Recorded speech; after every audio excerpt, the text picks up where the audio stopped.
And so Empire of Light is a film, had a brief theatrical run at the end of the year in December. It was kind of low key. HBO Max is the streaming service that picked up the rights and just made it available a few weeks ago, in fact.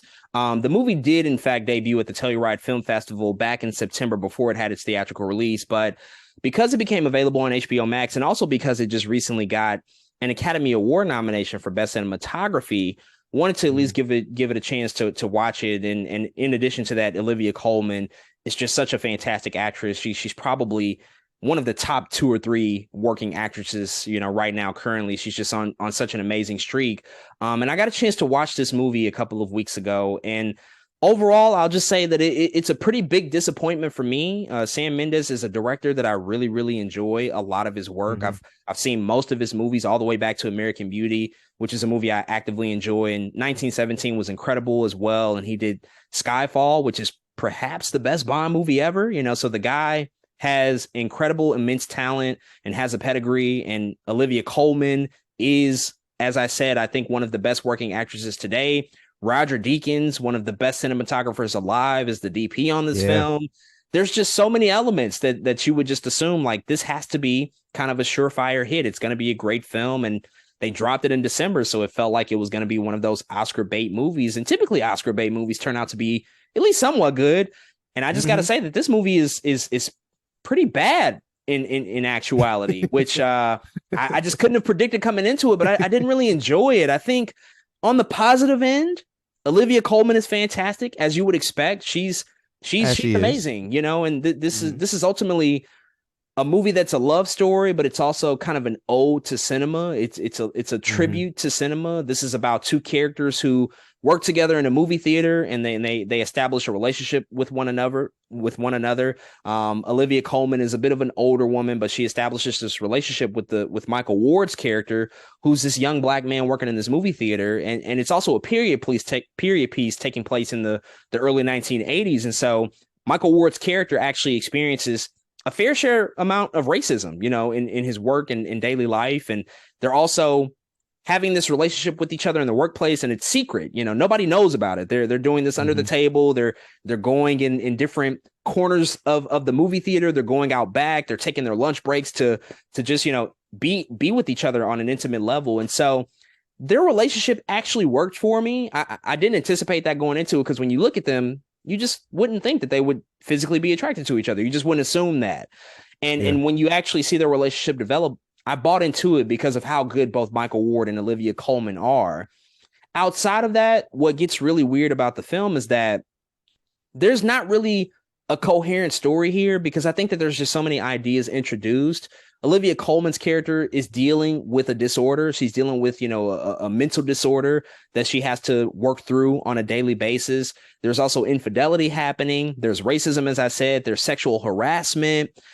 There's just so much stuff in this movie, and somehow they never managed to really dive deep into any of those really heavy topics. And I don't know what failed here in particular. I do know that this is the first script that Sam Mendes has wrote by himself.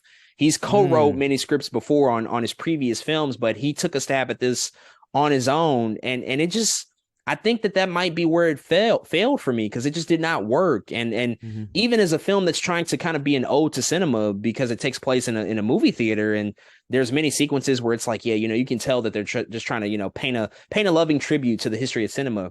It just doesn't really go anywhere, and I think Deakins he's always going to be incredible behind the camera. The movie looks spectacular. I will never take that away from it. I mean, some of the shots here, the way that they're composed, the way that they're lit, the way that they're, even color timed, all of that stuff is just expertly done. But beyond that, the story failed, and it's because it just introduced so many ideas and it didn't really pay any of them off. I think that if it focused on maybe a couple and really dove deep and explored those things, it could have probably worked out a little bit better. But unfortunately, Olivia Colman, her terrific performance, great cinematography, and a really notable director, they just weren't enough to save it from ultimately what it ended up turning out to be for me. And that was ultimately a disappointing experience. Yeah, that sucks, because Sam Mendes, he's pretty consistent, man. A lot of the movies you named were, man, again, recently 1917. Oh boy, what a film. It's crazy when you see a film like this and all the makings, everything on looks fire. Olivia Colman, Sam Mendes, Roger Deakins. and then it's just like, dang, what happened? And so yeah, that just sucks. I think, especially so far in Sam Mendes' career, like I don't know, you just feel like this has to be a hit kind of type thing. Again, when you see it on paper, and then it just isn't. I'm glad to see, if Roger Deakins, came through how you said he came through. At least he got nominated, of course, for the Academy Award. So that's what's up. This is one of the weird years where Olivia Colman, they tried to get her. They always try to get Olivia Colman in this dang Oscars, man. But I bet you if this movie was good, she would have been in talks for something. But unfortunately, the film wasn't as good as people thought it would be. But yeah, that's too bad. I'm gonna still check it out, of course, because that is definitely again in the running for best cinematography. I have to check it out for that. But man, it's still unfortunate.